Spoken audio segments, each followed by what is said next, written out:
Hello, everyone, and welcome to the pilot episode of The Cultured Cabbage with our first installment of Cabbage Critiques.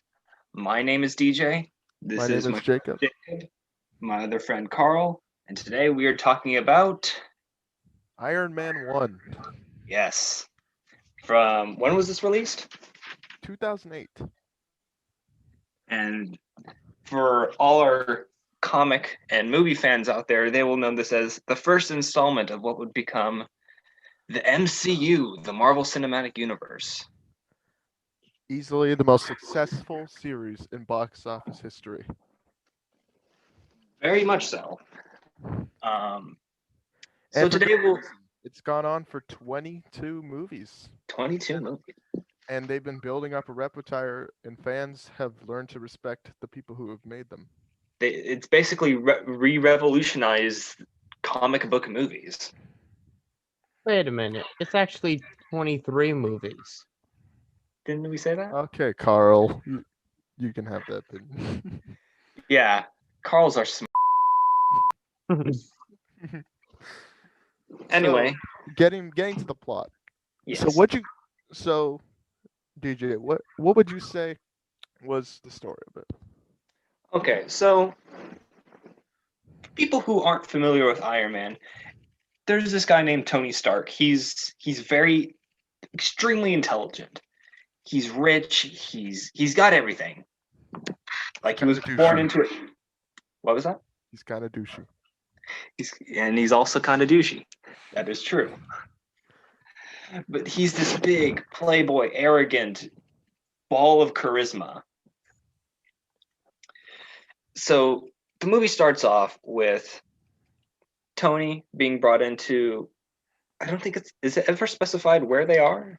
No, Afghanistan. They're in Afghanistan. Okay. Yes. So Tony's with a military crew in Afghanistan because he's testing out the Jericho. Yeah, the Jericho, which is his company's newest weapon, because his company, Stark Industries, makes weapons. And the Jericho is actually a missile, if you didn't know. Yes. And so he does the presentation, but on their way back, a group of terrorists blow up the convoy and take Tony hostage. And then we flash back to 3 days ago. Wait, 4 days ago, right? Yeah, 4 days ago. And we're at this award ceremony where Tony's supposed to be there, but Obadiah Stane goes up and takes the award instead. For people who aren't familiar, Obadiah Stane is he is the CEO of the company. Yeah. And he's not there to take the award, and we find out he's actually at a casino gambling. And because he brushes off the award, and Rhodey gives it to him. Rhodey's his friend in the military. Rhodey gives it to him, and he just gives it to some random guy dressed like Caesar. Yeah, because Tony's inconsiderate. He's not very kind. He's a way to say it. He's disrespectful, but in this playful kind of way. So then we pan to a shot of him walking out to his car, and Christina Evergreen goes out, and she wants to ask him a question, and he says something snarky back to her, and we cut to this jump cut. It's basically showing it's kind of Tony and his. He's doing the devil's tango. Yeah, the horizontal polka. And we can tell that when that he doesn't really treat her like she is, I guess, an equal, because he just leaves her and doesn't say anything and goes down to his lab. And so Pepper Potts makes a joke about her being one of his toys. Yep. And for the uninitiated, Pepper Potts is Tony's assistant. Well, the assistant of Stark Industries, but that's the general gist. But anyway, we basically get this whole montage of Tony, for lack of a better term, being a rich, arrogant, just complete and utter, not egomaniac. What's the word here? I think the word you're looking for is asshole. Sure, let's go with that. We said right before this we were going to keep this profanity free, and that just went out the window. Because you can't talk about the first installment of Tony Stark without bringing up these words. 'Cause Yeah. that's what he is in the But anyway, beginning. we He doesn't care about anything that's happening with his company because he's too egotistical and he has no responsibility. Mm-hmm. So we cut back to Tony being held hostage by these terrorists, and we come to find out that during the explosion, a piece of shrapnel gets into Tony's system, and basically he's gonna die because his heart's all jacked up. And so they have another man who's been taken hostage. Jacob, do you remember his name? I remember his name. Yinsen. Yinsen, thank you. Yinsen, he basically puts an implant into Tony hooked up to a car battery, which keeps his heart running. Kind of like a primitive pacemaker. It's actually electromagnetic. It's Okay. It's a magnet. Okay.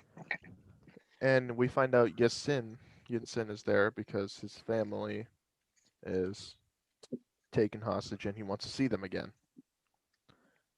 And so Exactly. he ended up saving him by performing surgery on Tony. Mm-hmm. And so immediately this tone is completely different from anything else we see in the future. Oh, by a long shot. Because let's compare. Okay, so Iron Man 1. Let's compare that to, say, Ant-Man. Ant-Man is a children's movie compared to just I wouldn't say it's a children's movie because it does have its fair share of. It's for teenagers.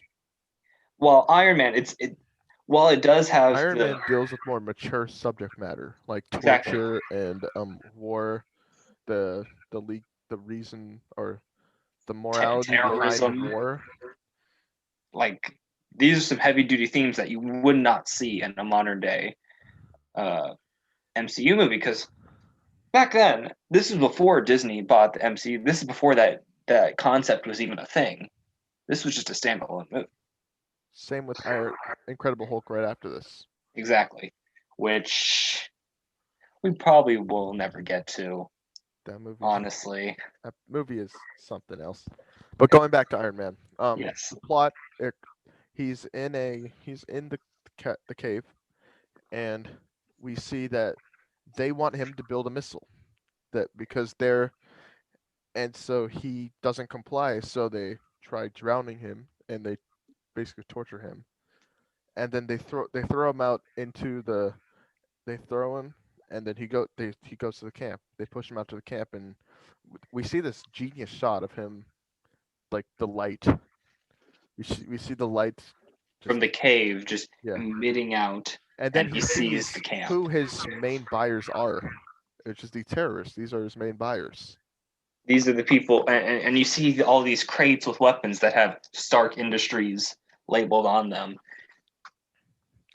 And I think it really puts into perspective for Tony at this moment what he's been doing his whole entire life, or what he's been working for. You almost see, from the back of the turn, gears turning in his head that this is what I have done.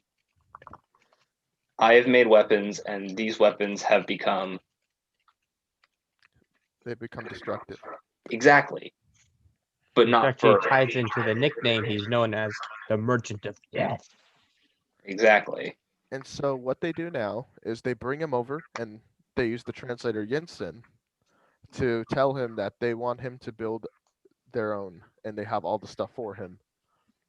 And Tony is completely out of his element here. He's held hostage. He is powerless. He's, and if you look at his expressions, like we probably should have mentioned this at the beginning, but Tony Stark is played by Robert Downey Jr. Right. So you can see in Downey's face that there's almost a lack of emotion because he's just out of it. He's not really sure what to make of it at first. But then Tony has this talk with Vincent, and he realizes, I'm not going to buckle down and make this weapon for these terrorists. I'm going to use these parts, and I'm going to get us out of here. Because he's a genius. He would know how to do that. Yeah, and what happens after? So keep in mind, they're surveilling him the whole entire time. They don't know what he's doing. They think he's building the bomb, but Yinsen and him are growing closer, and he starts to learn who Yinsen was, and he makes references to being a doctor by saying that he's very precise. Mm-hmm. And I think that this is Yinsen is probably one of the best characters in the movie. I would 100% agree. For even though he's not on screen for very long, he's only in it for about 20 minutes at most. Something around that. I'd say probably about 40 minutes. Okay, probably like closer 30. to 40 minutes. But he's a character that makes you feel sympathetic for, and it's very sad to see his fate later in the movie. And he's almost the catalyst of what changes Stark's mind, in a way, because he's the only one who Stark could really talk to. Because he's held up here for what was it, weeks, or was it did they say 3 months? I believe they said he's been there for a few months. Yeah, but he's also someone who's been directly affected by the people who buy his weapons. Mm-hmm. And I believe that's something that's what sets the writing apart for this movie. I think so, is the fact that and I feel like they just later, but it's a personal story that he's connected to this. And after this, Tony goes out and he ends up, or Tony and Jensen keep working on it, and they keep finding all the parts, and so we see almost a montage of them building it. Exactly. Which is actually a kind of throwback to 80s movies and stuff like that. It does have that kind of feel. It's a very classic feeling to it.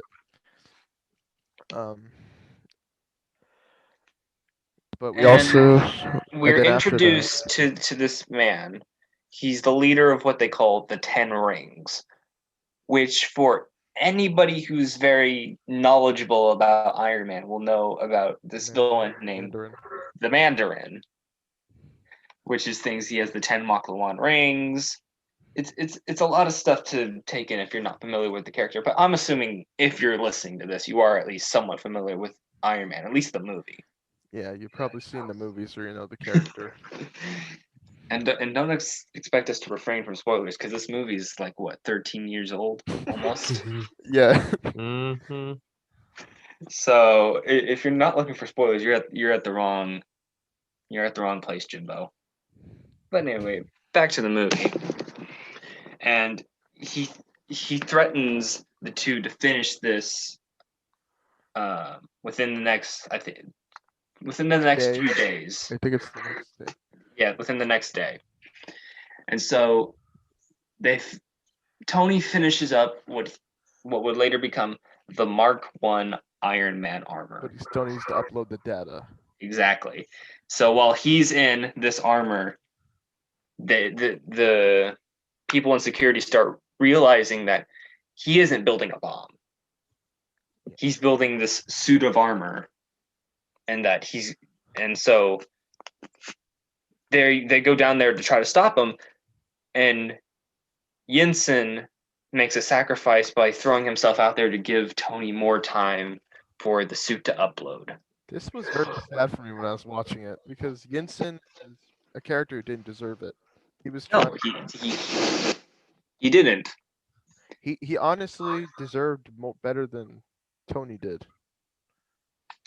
But he gave his own life for Tony because, as he says in his death speech, after it downloads, he goes in. Tony goes in and takes out all the guys. He starts up the armor and just starts cleaning house. Actually, I love that scene where he opens it up, and it's almost like a horror movie. It's almost like, because Tony's in this big old armor, and he's just in here tossing these terrorists around while the bullets are bouncing off him like nothing's happening.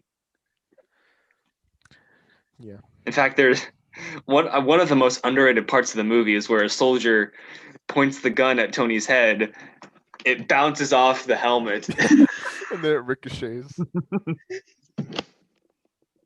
That's just an And underrated it just part. shows how powerful this suit of armor is to where this can't even stop him. Exactly. And so he gets to the hallway where Jensen is, and we see the guy from the 10 Rings. Yes. And he blows up the thing next to him, and he gets knocked out.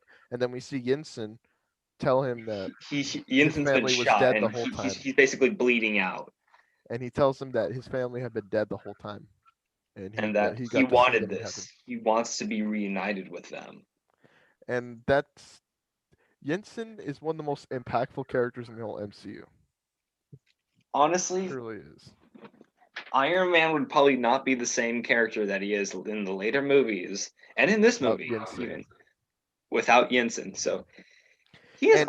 There's an air of anger in him after this moment. After he goes out, you can see.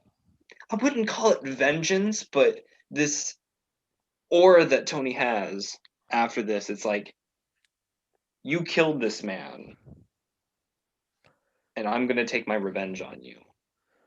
And what he does is he goes out and then he blows up everybody. He blows up basically the whole camp, and he tries to fly away, but he realizes the suit's not made for flight. No. And so he crashes into the sand. He feels like he's going to die there, but then the cavalry comes, the U.S. helicopters, they come in and rescue Tony Stark, who they believe has been dead for months.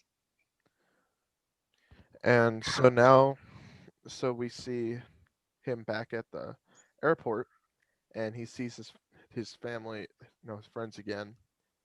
And he's obviously a different person now, and he says, "I'm tired. I want an American cheeseburger."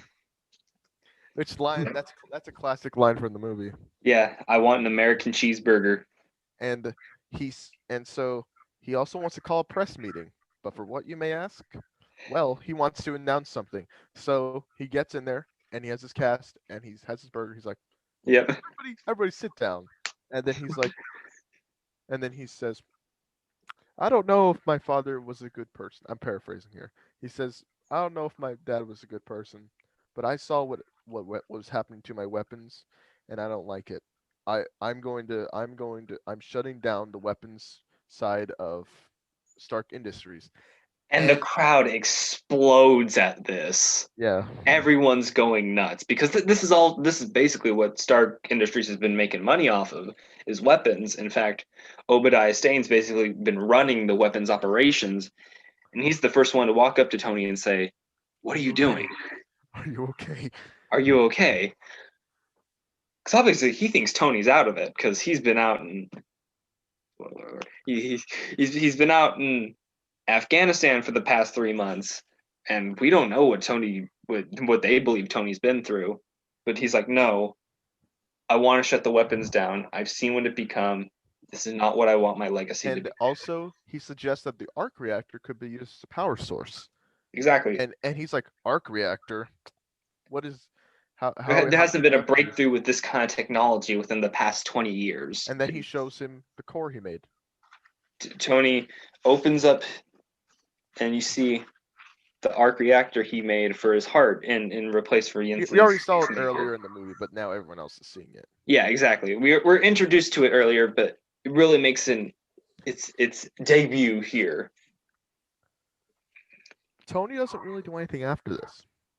He really after this moment, he does what he says. He's gonna lay low. And Obadiah Stane takes advantage of that and goes to the meetings without him, and authorizes weapons. He goes behind Tony's back and Tony's wishes, and continually has weapons being made. We're jumping around a little bit, but during this time, he is he is using his arc reactor to create armor. He wants to create a better armor so he can fight off the terrorists. Because he sees what they've been doing with these weapons, and he's like, I'm gonna go and destroy this camp so they can't hurt anybody else. And so we get that. And we get an introduction to the Iron Man. This is the Mark II. He's first he does testing for the. Yeah, he's doing test runs on this armor, and this comes into play later.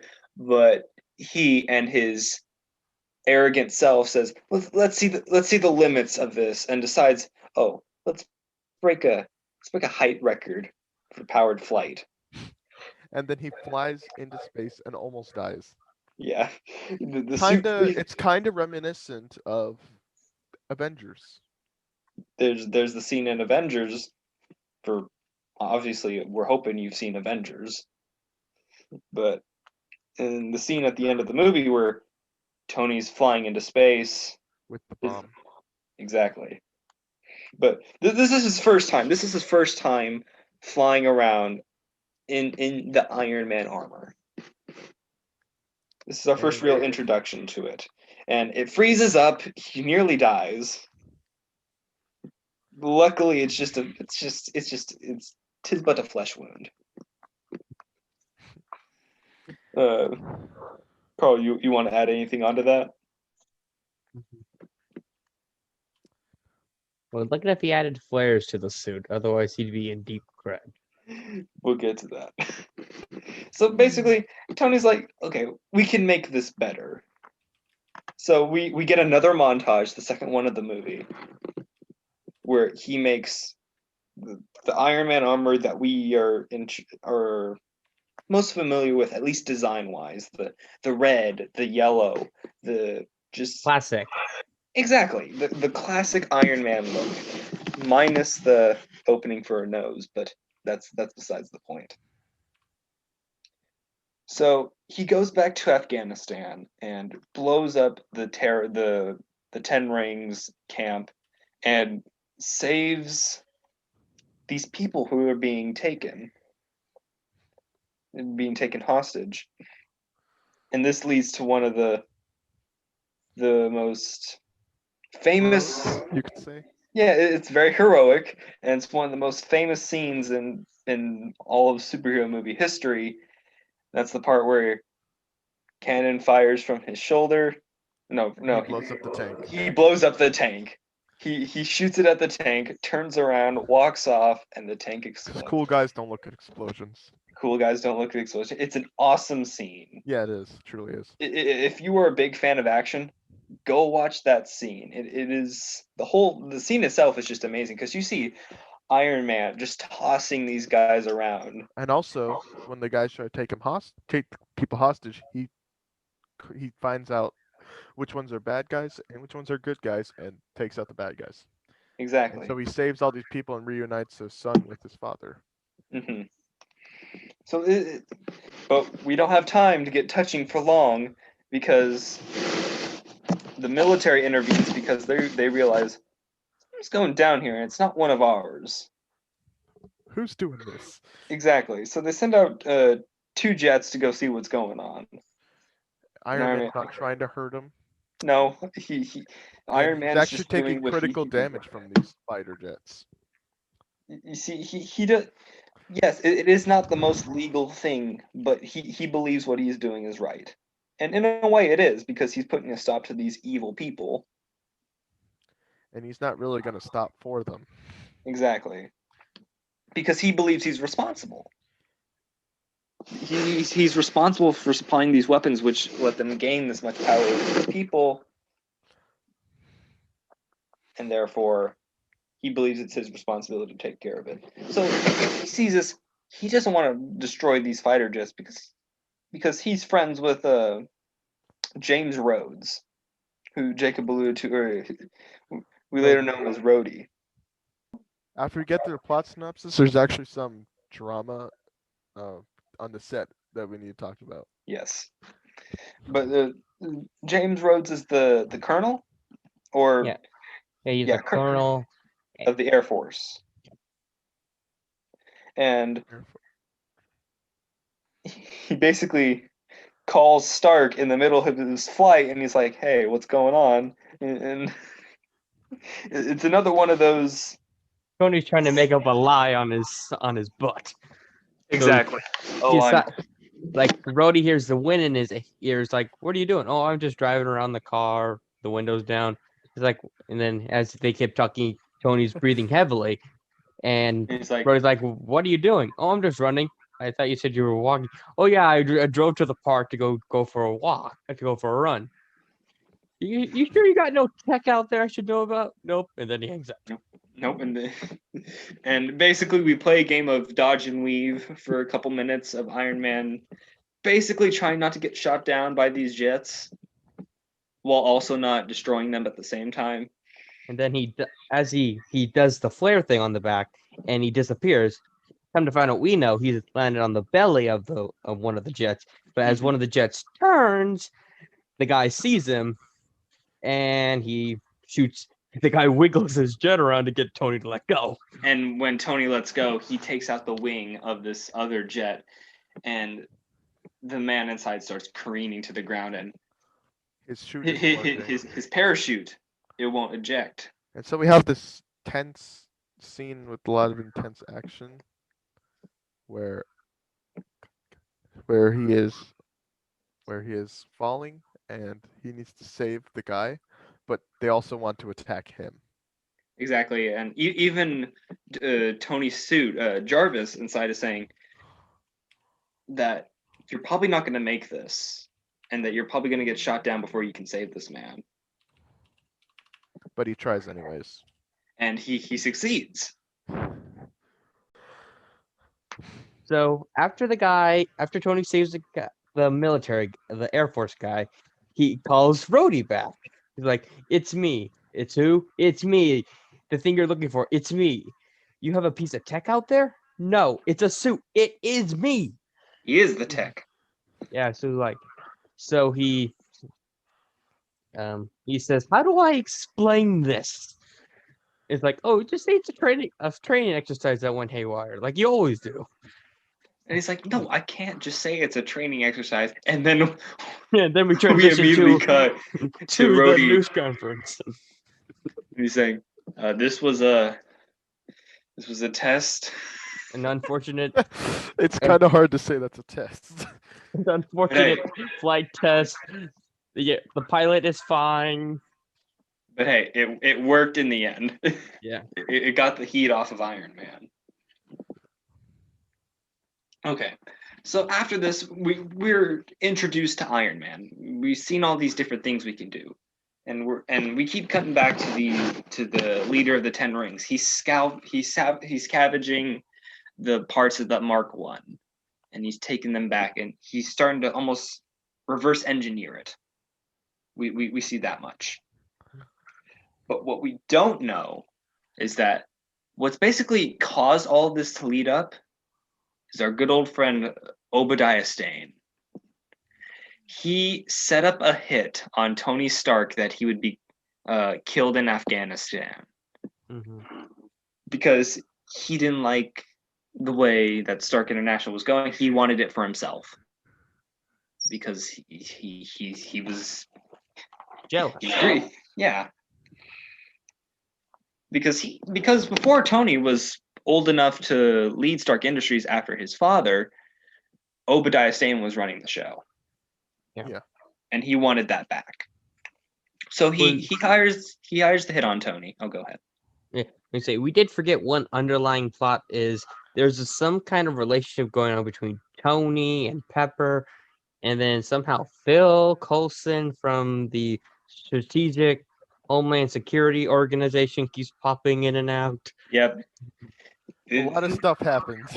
A lot of stuff happens in between, stuff that we couldn't get into every single detail. But just know that Pepper and Tony are becoming ever so closer. In fact, there's a scene where Pepper helps install his new arc reactor.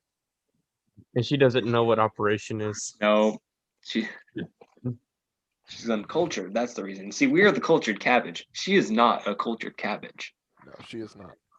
She is But not good. anyway, and we're also introduced to Phil Coulson, but we'll get into that later, just a little bit.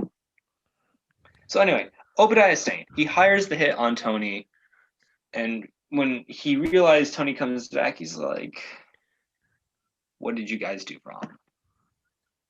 And so he flies over to Afghanistan and basically he doesn't take over the operation, but he basically He takes out the guys. he takes out the 10 rings and steals the armor for himself. Well, what he actually does, he causes. Back in the day, Stark Industries made a device called to cause temporary paralysis, and he uses it on Reyes, the leader of the 10 Rings. Yes. And the security guards outside take care of the other 10 Rings. So the only one alive, technically, is Rhea or Raza, one of the two. Tomato, tomato. Potato, potato. But basically, he takes the Iron Man Mark I armor and improves it. He upgrades it to his liking because, of course, he's been taking care of weapons behind Tony's back this whole time, and he would have access to all that. And so what happens next is that Tony asks Pepper to go to Stark Industries to get a file.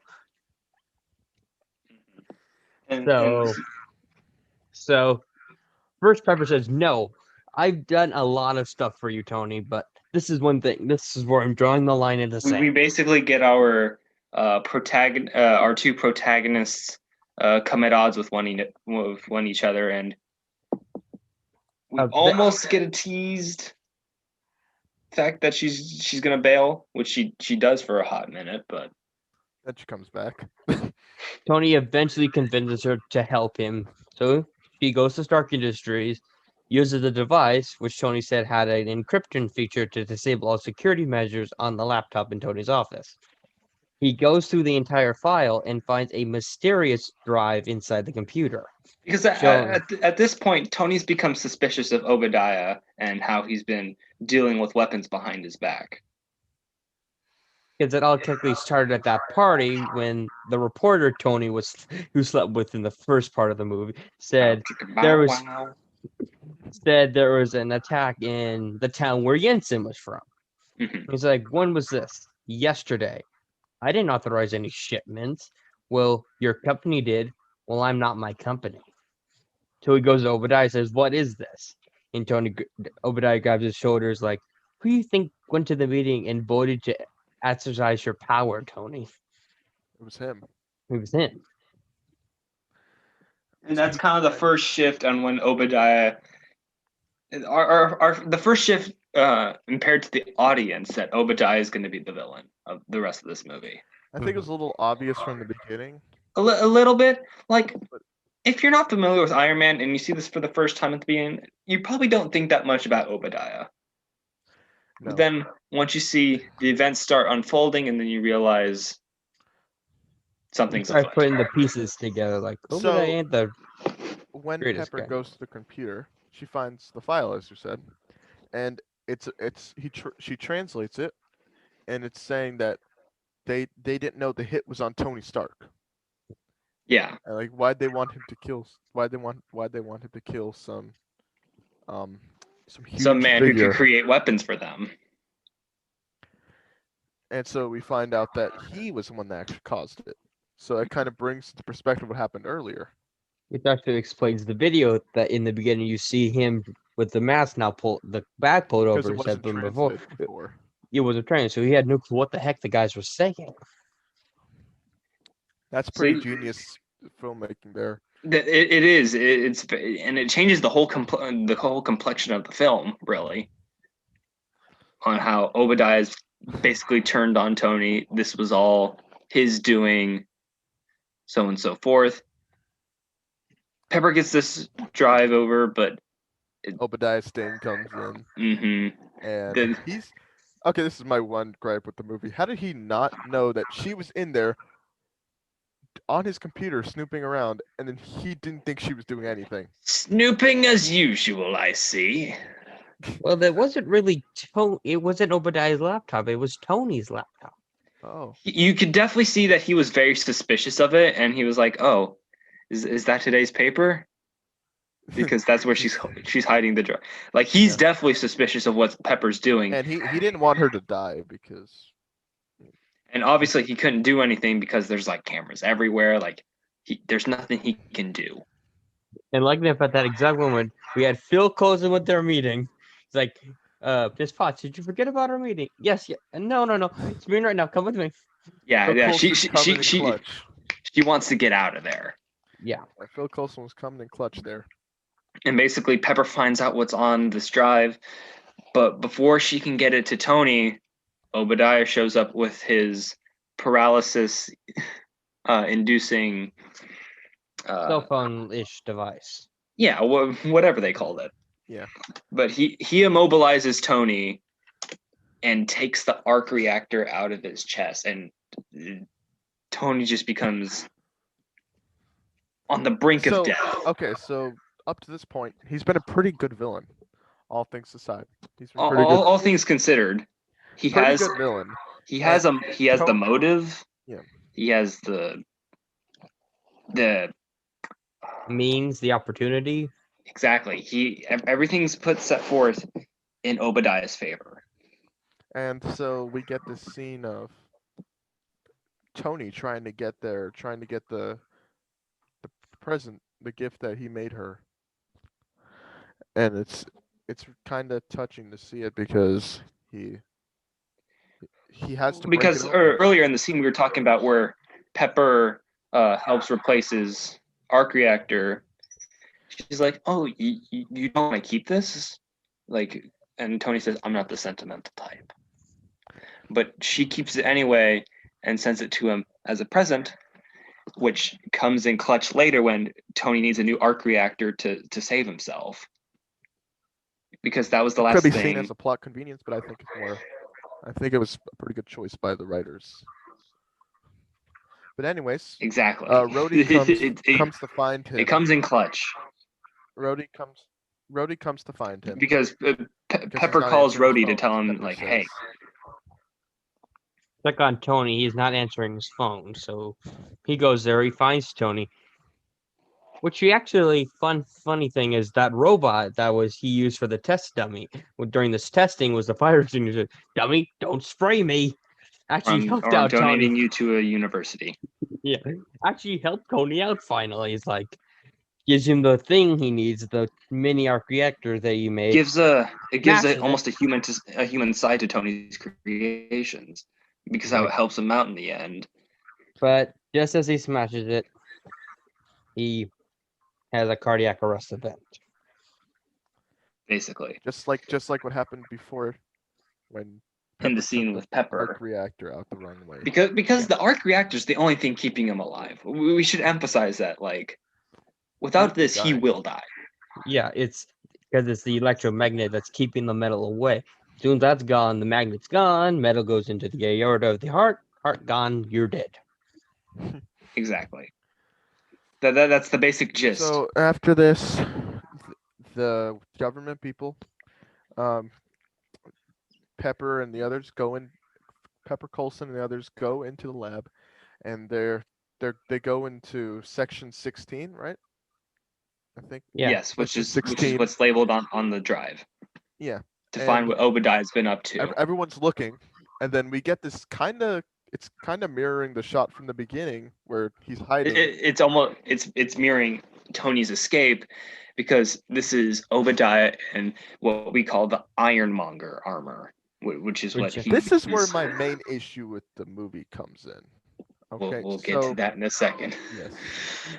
But basically, he takes them all out. He tries to kill Pepper, but Tony's able to get the arc reactor, and he gets in his armor, and he goes off to fight him. He flies off, but here comes another underrated part of the movie. Rhodey comes in right afterwards, and he sees the Mark II armor, and he's like, "Next time, baby." Which is a reference to the War Machine he creates. The War Machine armor he steals. Yes, because James Tony is Rhodes is the responsible. war machine. Tony's best friend, who becomes his sidekick, all things considered.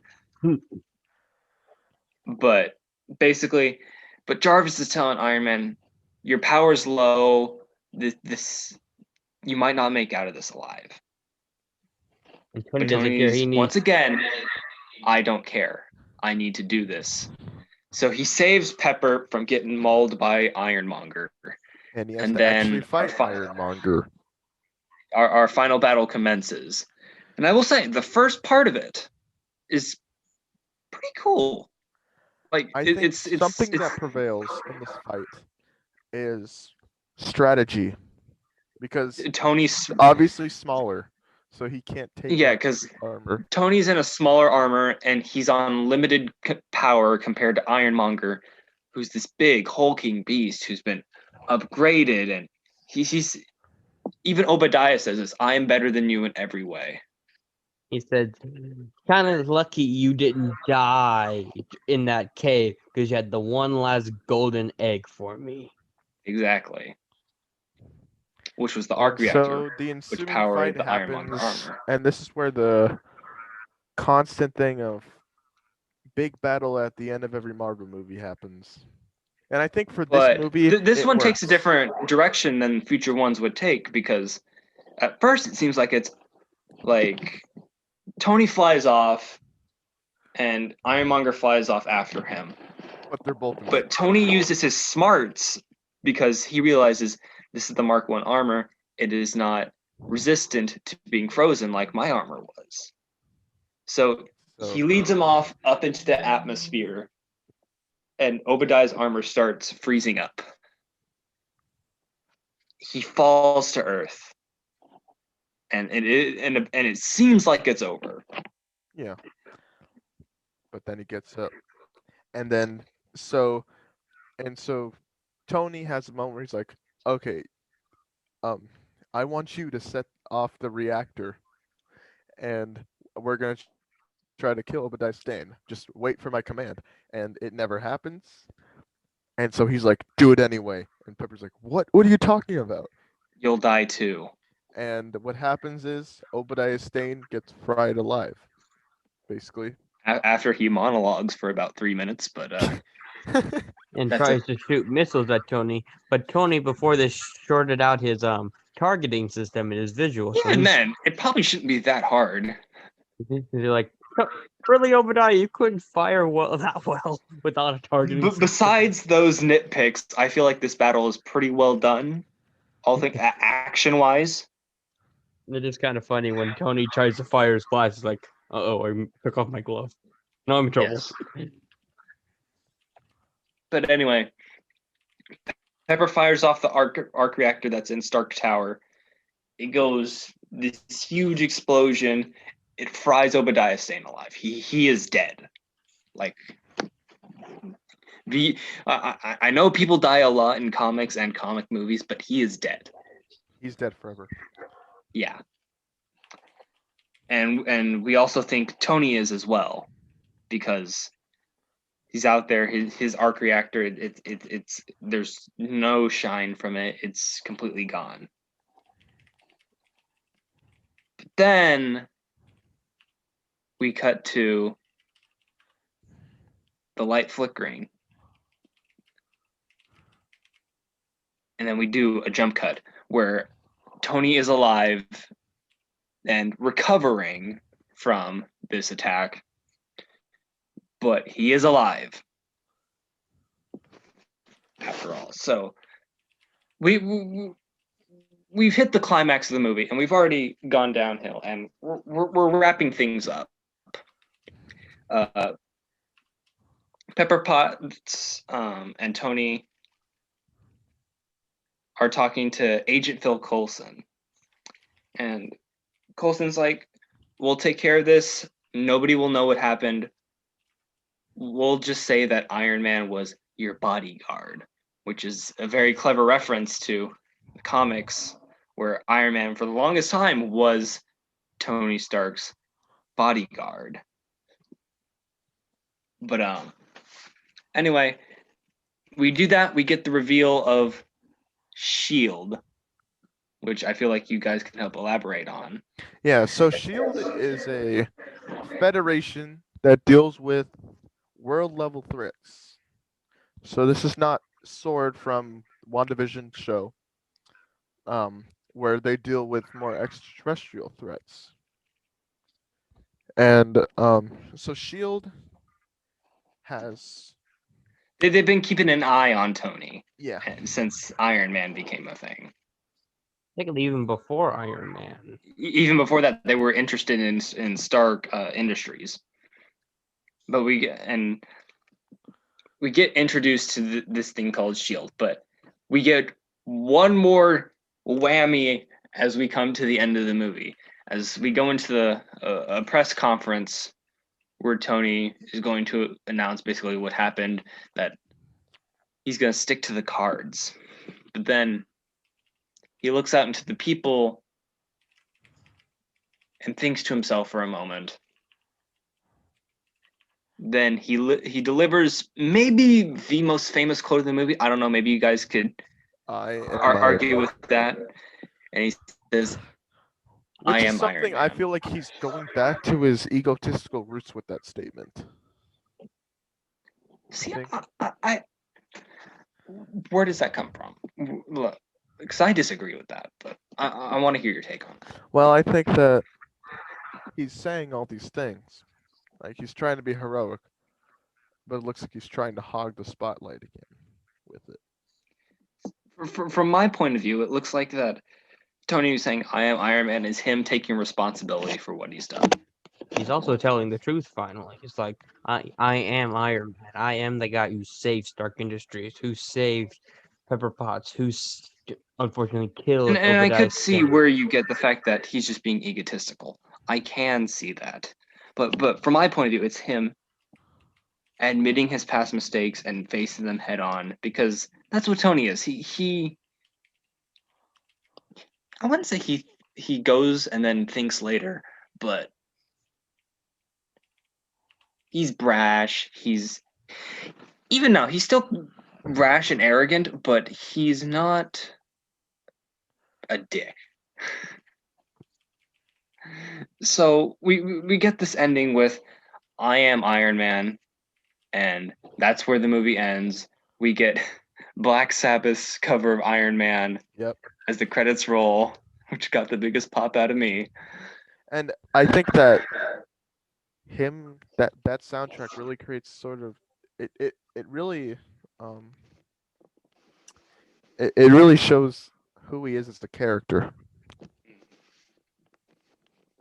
Yes, and we get that. That is Iron Man 2008. Thoughts, gentlemen? I think it's good. It's a good MCU movie. It starts off the formula that we were used to with other other MCU movies, and I think that it goes up there on one of the best Iron Man movies. Not Iron Man, best MCU movies. I think so. Even though it's one of the first. Even though it's one of the first, it's so good. I can agree with that. But before we go any further, let me introduce you to one of our friends who just joined us here. This is Eli. Say hi, Eli. Hello there. I'm Elisha. How are you doing today? I'm doing good. How are you? I'm doing good. Good. Great. So now we're going to get into our review. So that was the overall plot synopsis, but now we're going to get into the meat and potatoes of this. The nitty-gritty. When I went into this movie, I watched it in the context that it was new at the time. I didn't watch it in the scale of how the MCU would turn out. I watched it as a movie. Yeah. And I enjoyed it quite a lot. I do. I think that it's higher. It's focused on character. It's focused on the identity of the character, making a flawed protagonist, which is something that Marvel has a hard time doing now. A lot of movies have a problem with Yeah, that. If, But if we're I being feel like honest. Iron Man was a really well done character in this movie. I feel like that's because it was the first movie in the MCU universe. And that was the one that kicked off the whole thing. And I can see why it kicked off the whole universe of the MCU because it was really good, honestly. It honestly was It's the a great perfect it's a great start. film. And honestly, it was a great breath of fresh air from because before that, Marvel movies weren't exactly Top tier great. class. Because we had movies like Elektra, Man Thing. Daredevil. Ghost Rider. Ghost Oh, Rider Ghost is Rider fun. was a good movie. It's fun, but it's not the greatest movie of all time. To be honest, I never knew about Marvel until the Iron Man movie. I heard about the Iron Man movie. That's the I first grew up movie I I heard grew up about. watching these movies. A lot of people were 16 introduced to going on Marvel 17. through these movies, and I feel like we can all owe Iron Man kind of a debt to that. Because Iron Man created, at this point, you could consider pre MCU's Iron Man from the comics a different character, and MCU overall affected the comics in a, you could say, positive or negative way. It's up to you. But they changed them. It really does differ from character to character. Yeah. If we're being honest. A point you two made earlier was it's comparing Iron Man to Ant-Man. The reason why I think Iron Man did better because it was distributed by Paramount Pictures, unlike Ant-Man, which was distributed by Walt Disney Studios Motion Pictures. That's why the tones are slightly different. Exactly, because never would Disney make a movie like Iron Man. Well, that's because Iron Man was actually Marvel and not Disney. I'm just saying. Of course, this was before Disney came into the picture, and it's just a Personally, completely different tone. I feel like the character development for Iron Man was a lot better than Ant-Man, personally, comparing those two. Because you just get thrown into it with Ant-Man. You just go, oh, I guess this is the movie. I think they're trying to go I, for for one, things. I love Scott Lang. I think he's a really cool Ant-Man. Yeah, he is. But I 100% agree with you right there because Iron Man takes the plot development of Tony Stark and it doesn't necessarily make it the exactly. It isn't cracking jokes. So in that respect, constantly. I can give this movie. I feel like some MCU movies crack jokes too much, and it just makes them feel like they're trying to be something. Actually, no, I won't get into that now. I feel like some of them do, but another fact we may not know that I'll add here before we get to our actual thoughts again was Marvel said this for years before Iron Man came out and a little bit afterwards. People had problems with Iron Man. Everyone thought was just a guy it was just a robot, not a guy in a suit. Everyone really? People thought that? Yeah, before the Iron Man he's pretty obscure. True. Oh yeah. Before the movies came out, Captain America, Thor, Iron Man were like C-listers, probably even D-listers, maybe. Even Thor was. Yeah, before they went to A-letter status. The superheroes you thought of when you thought superheroes at the time before Iron Man was Batman, Superman, and Spider-Man. And Spider-Man was the #1 Marvel guy. Yeah, he still is, arguably. Arguably, he is still the #1 Marvel guy. But like this movie, #1 Marvel hero. Yeah, but this movie changed Iron Man as a character forever. And like Jacob said, you could take that as a positive or negative thing, but I take this, at least for the Iron Man character, as a positive. Because before this, would you really consider? Do you like pre-2008 Tony Stark as a character? Oh, so Tony Stark pre-2008, like I'm talking the most popular stories, he was an alcoholic. He dealt with alcoholism, which they sort of touched on in 2, but did a lot better in 3. We'll probably not get to that eventually. But he was a very unlikable character, and before the MCU, Spider-Man did not like Tony Stark. And Which then, is like, another MCU thing that we'll get to once we do our full-on Spider-Man and the MCU. Well, just our MCU discussion as a whole. But overall, not Series many, brought not to you many by your people, local Walmart. I'm just kidding. not many people really like Tony Stark. He wasn't what he is now. I mean, he's still the arrogant guy that some people dislike, but he's not as bad as he used to be. That's He's humbled out, yeah. even though he is. And to be honest, he does have a somewhat right to be arrogant because he's a very, very intelligent person. Like True. Obadiah Stane, he made the arc reactor in a cave from scraps. Yeah, he's pretty smart. Tony Stark was able to build this with a box of scraps in a cave. To think a man could go from that weird looking outfit to that great that crazy red and gold iron armor we see now is just crazy. I think he was able to do that just by thinking of a way to escape his captives. Not gonna lie, I kind of have a soft spot for the first armor though. It still looks pretty cool. I mean, it's good, but it's just like it's the point being it's kind of weird looking. The Mark 1, it is cave. design-wise, it is bland, but it's also really cool.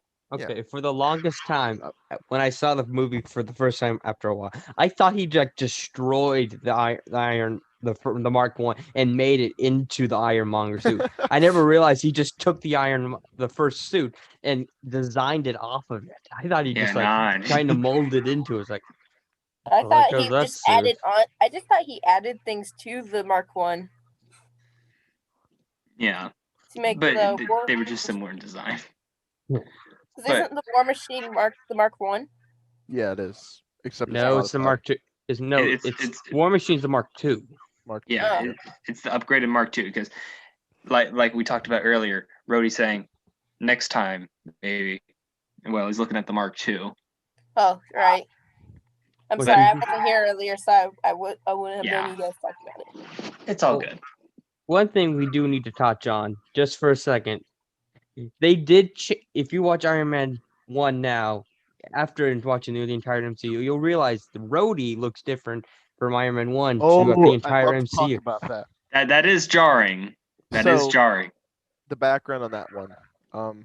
So Rhodey, the actor who played Rhodey, and Tony Stark, Robert Downey Jr., they weren't getting paid equally. The actor who played Rhodey was getting paid less, and he requested more, but Marvel didn't give him more money, and he was like, "I'm out. I'm not gonna be part of the second one." But honestly, should he, objectively, rightly, should he have been paid more? Because he should have. He should have been paid equally to Robert Downey Jr. I mean, it depends on the screen time.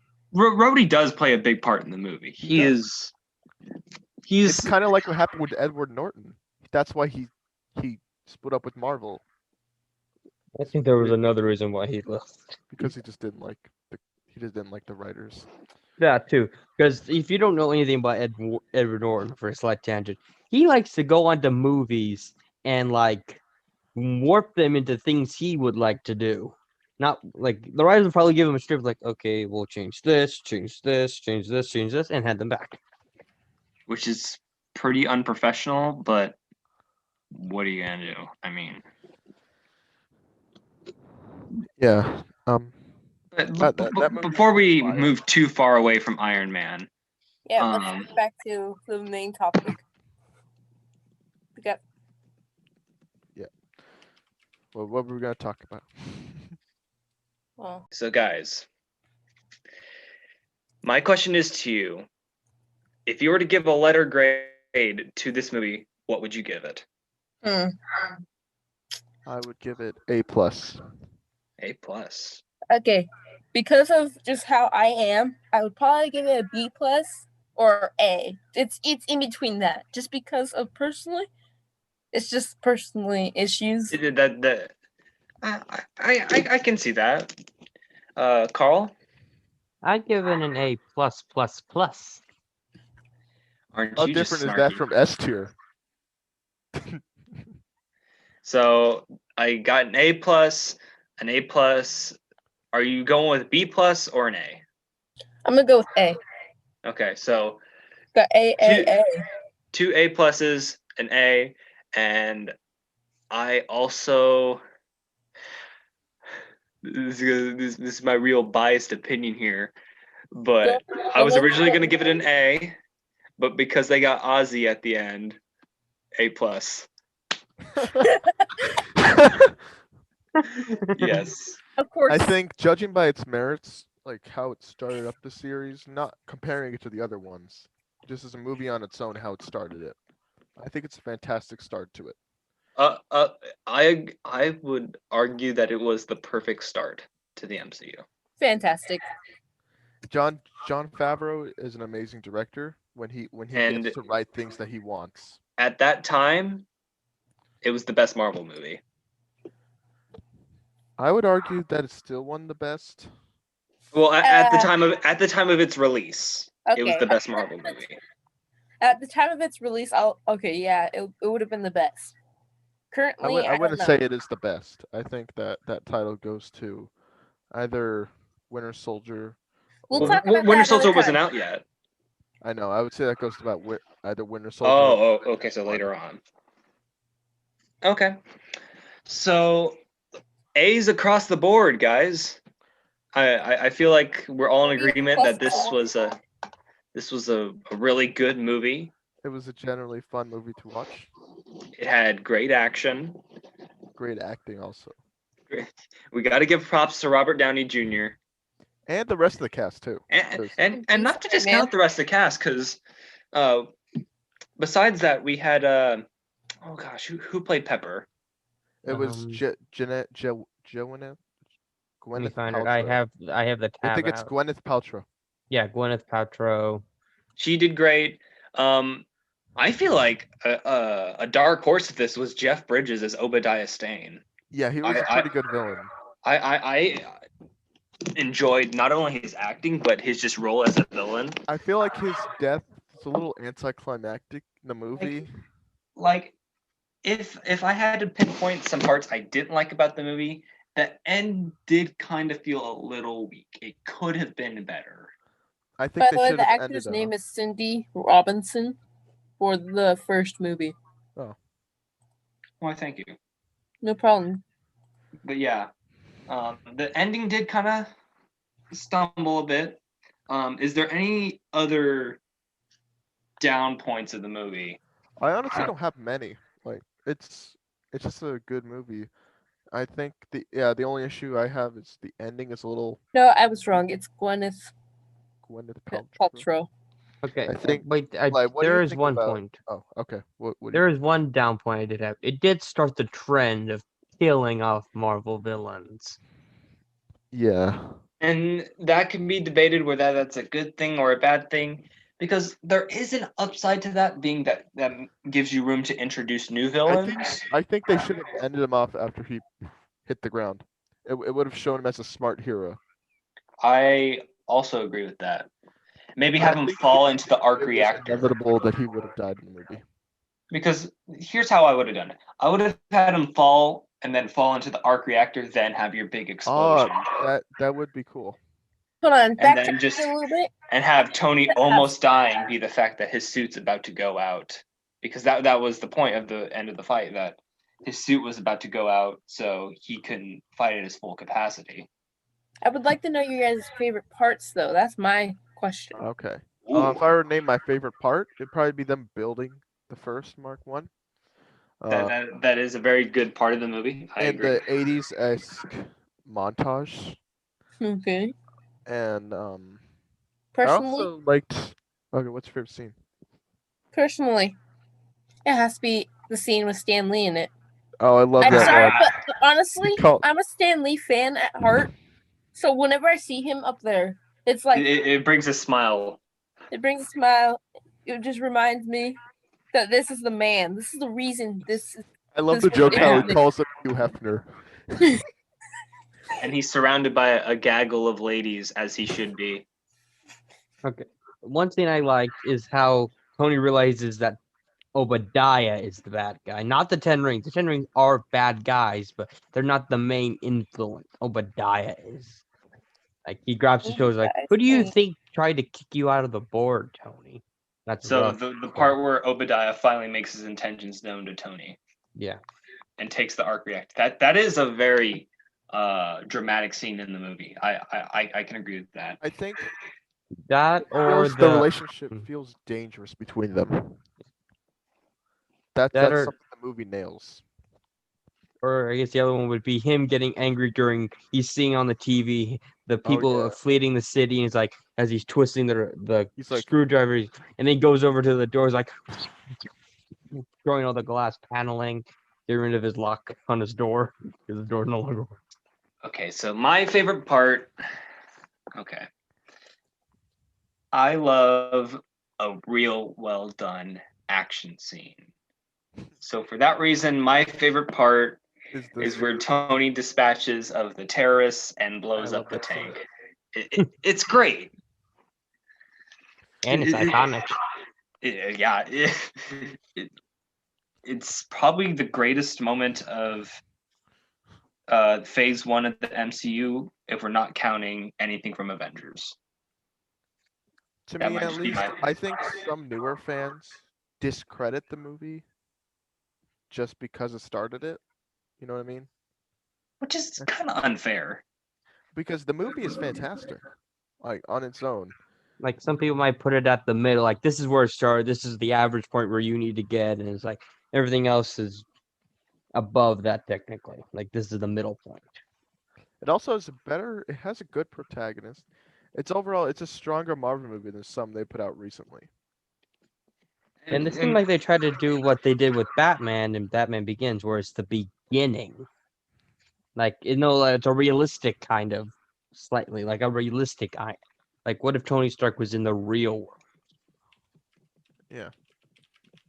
And this is modern 2008. And the movie still holds up tremendously. So, any final thoughts before we wrap this up? Because I think we've gone on about long enough. Mm-hmm. I'm excited to see, like, looking back, what the MCU has to going after this. But I also think that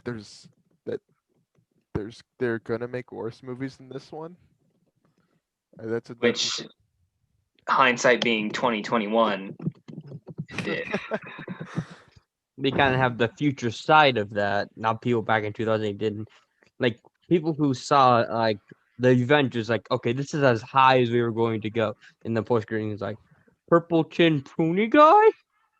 Yeah, so we get Thanos. But before we end this out, I do want to brush on this very briefly. How this movie makes everything that happens to Tony in Endgame feel so much more impactful. Yeah, agreed.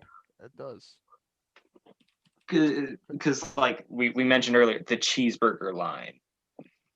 That comes full circle, and it's just. Or the line where he says, where like Jacob's saying how he's kind of being arrogant of him saying, "I am Iron Man." And at the end of the end game, he's like, "I am Iron Man." He's still arrogant as ever, but he's doing something incredibly heroic in the end. And I wouldn't say that's something you should take away from, but I feel like it's something that you can admire about Tony Stark, the character, is that yes, he's cocky, yes, he's brash, but also deep down, he is heroic. He does want to help people. That really adds a lot of genuine aspects to his character. Which kind of redeems the fact that he was kind of this cocky rich guy in the beginning of the movie. When it all ends up with him making the ultimate sacrifice in Avengers Endgame. But, like we said earlier, Endgame is a story for another time. That is 11 years in the future from this movie. Yep. 11 years across, you want to say, Karl, how many movies? 23 movies. 23 movies. Okay. We got it. So guys, all right, then. The next one, the timeline, guys, is Iron Man 2. Oh yeah, there's no other movie. There's another movie. What? Yeah, apparently it's not on Disney Plus. Apparently, Incredible Hulk is not on Disney Plus, but I own it on DVD, so I could watch it. Interesting. Well, could- I can tell you that why it is because Hulk is currently, or probably, I'm not too sure legally now, but back then was still owned by Universal Studios, so it was a joint project between Marvel and Universal Studios to make the movie. So yeah, don't expect an Incredible Hulk review. Oh No. gosh, don't expect anything, guys. Iron Man 2 is going to be an interesting beast to tackle if we do it. I feel like we should get to it eventually, but I do want to review some comic books though. yes. But as of right now, of course, the card is always subject to change. But next time we will be back at it with another Cabbage critique. We will be doing, and we'll go with the first Fantastic Four, as long as it's not Fan-Four-tastic. I think we're good. Because that movie was the cheeks. It's hot garbage. Yeah. I'm down for this is the one Good with old Chris Evans as Human Torch. Am I right? Mm-hmm. Yeah, good old Evan. Like, who doesn't like Chris Evans? We can't go down that road right now. I don't want to hear any comments about that road. Well, guys, I'm fine. that's been this episode of Cabbage Critiques. And we'll Have a see nice you day. all. Like, subscribe, hit the notification bell. Helps us out a lot here. And we'll see you guys some other time. Next time. Adios, boys. Peace. Adios, amigos.